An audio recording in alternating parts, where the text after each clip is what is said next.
Olá, ouvintes do podcast No Mundo Infantil. Sejam todos bem-vindos a mais um episódio. Nós estamos falando sobre o cérebro da criança. A gente está fazendo uma reflexão baseada no livro Entenda o Cérebro da Sua Criança. O livro foi escrito por Daniel J. Siegel e Tina Payne Bryson. Nós, como pais, temos essa experiência em cuidar da criança. Nós somos experts no corpo da criança. A gente reconhece, por exemplo, quando a criança está com febre. A gente sabe tratar de uma ferida quando a criança está infectada. A gente também tem essa facilidade de saber qual é a comida que funciona melhor para a criança, do que ela gosta, do que ela não gosta, daquela comida que vai fazer com que ela aprecie. Mas, apesar da gente ter tanto conhecimento sobre o corpo da criança e sobre a gente saber lidar com o corpo da criança em diferentes situações, ainda aqueles pais que são bem engajados e que estudam, que têm educação sobre diferentes conhecimentos básicos da criança, ainda assim eles não têm um conhecimento sobre o cérebro da sua criança. Nós, como pais, não temos essa facilidade de conhecer o cérebro da nossa criança, especialmente quando se trata de aspectos da vida da criança que a gente, como pai, como mãe, acha que é muito importante. Em que situação que essa função do cérebro afeta, por exemplo, na disciplina, na capacidade de decisão, na consciência, nas relações. Então é o cérebro, na maior parte, que decide o que nós somos e o que nós fazemos. Esse conhecimento sobre a função do cérebro, sobre o funcionamento do cérebro, ele dá para a gente, como pai e como educador, como mãe, ele dá para a gente essa possibilidade de educar de uma forma mais eficiente e também mais eficaz para a nossa criança. Os autores contam uma história muito interessante. Uma criança, um menino, Oscar, de 2 anos de idade, sofreu um acidente de carro e ele estava com a professora, de creche no caso. E aí ligaram para a Caixa, que era a mãe dele, e a mãe dele foi correndo, preocupada, lá para o local do acidente.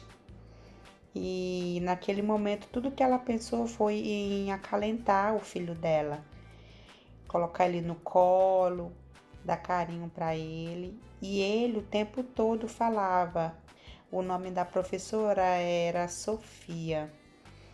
E aí ele falava, que era o nome da Sofia, Tutut. Ele estava querendo dizer que a Sofia tinha entrado no carro da ambulância, o Tut-Tut. E os autores falam que nessa situação é muito comum que a gente primeiro acalente a criança e que depois a gente desfoque a atenção da criança para aquela situação. E eles usam uma frase que é muito clássica, que a gente costuma usar. Às vezes a gente troca só o substantivo, né? No caso aqui, a mãe falou, vamos, agora a gente vai comprar sorvete. Então, às vezes a gente substitui aí, quando a criança passa por uma situação difícil, complicada, de dor ou de estresse, a tendência é que a gente queira distrair a criança ocupando os olhos e a mente dela criando uma outra situação ou oferecendo algo para agradar a criança. E eles chamam esse método de agora a gente vai comprar sorvete, é o método. Só que quando a gente usa esse método de distração, entre aspas, eles dizem, os autores, que não é bom porque a criança foi deixada com uma série de confusões na mente dela sobre o que aconteceu e por que aconteceu.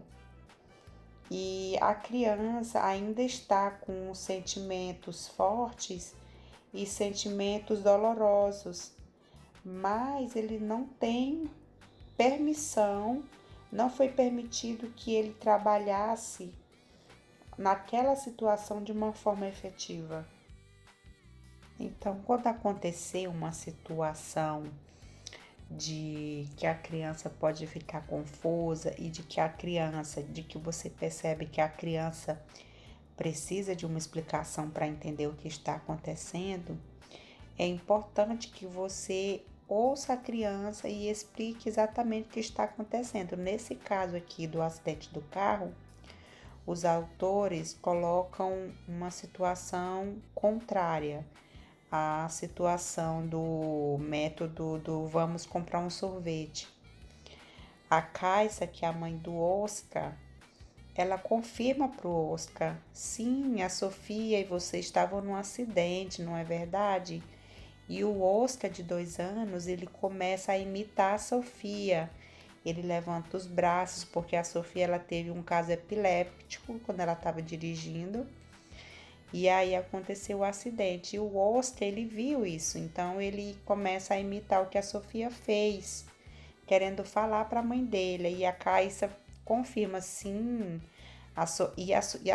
No caso, a mãe do Oscar, ela dá nomes ao que aconteceu, ela explica o que aconteceu. Sim, a Sofia teve um ataque, ela começou a tremer o corpo e aí o carro bateu, não é verdade? Aí o Oscar, de 2 anos, que ainda nem fala direito, sim, ia tutute. E a Caixa confirma, sim, tutute. O carro veio e pegou a Sofia para o médico e agora ela está melhor. Você lembra que nós estávamos aqui e visitamos ela ontem? Ela vai ficar melhor e melhor, não é verdade? É interessante, eu tiro por experiência própria. As crianças, elas têm uma tendência a repetir uma história. E às vezes a gente, como pai e como mãe, principalmente a gente que convive aí no dia a dia com a criança, né? Porque eu falo para os educadores em geral, para todos aqueles que convivem com as crianças, mas principalmente o caso de pai e mãe que convive ali mais próximo da criança, a gente sabe que a criança às vezes tem essa tendência de repetir uma história, independente da idade. Eu tenho um filho de 13 anos e ainda assim ele repete algumas histórias, porque ele precisa trabalhar o sentimento dele. Quanto mais ele fala, mais ele vai trabalhando no cérebro dele, vai amenizando os sentimentos, os cérebros vai entendendo a história, vai processando e vai amadurecendo por quê, como. Enfim, quando a Caixa, a mãe do Oscar, permitiu que o Oscar dissesse várias vezes a mesma história, ela permitiu que o Oscar entendesse o que tinha acontecido e ele poderia trabalhar esses sentimentos dentro dele. A Caixa teria que ter reagido assim, porque dessa forma ela ia permitir que o Oscar processasse aquela experiência de medo e também que ajudasse ele a contar de volta várias vezes o que aconteceu para trabalhar o medo dele e continuar com a rotina dele de uma forma equilibrada. E os autores falam aqui no livro que quando a gente toma essa atitude com a criança ou com o adolescente de permitir com que ele fale, de permitir com que ele repita, independente da quantidade de vezes, aos poucos quando a criança vai entendendo e processando aquela situação, a frequência também vai diminuindo. Essa situação que a Caixa vivenciou com o filho dela, o Oscar, a forma de como ela agiu, os autores dão um nome, um conceito, uma palavra que se chama integração. Se você gostou desse assunto, deixe o seu like, comente com seu feedback. Se inscreva também no meu canal se você ainda não é inscrito e ative as notificações para não perder nenhum conteúdo. O podcast completo está nas plataformas descritas nesse áudio-vídeo.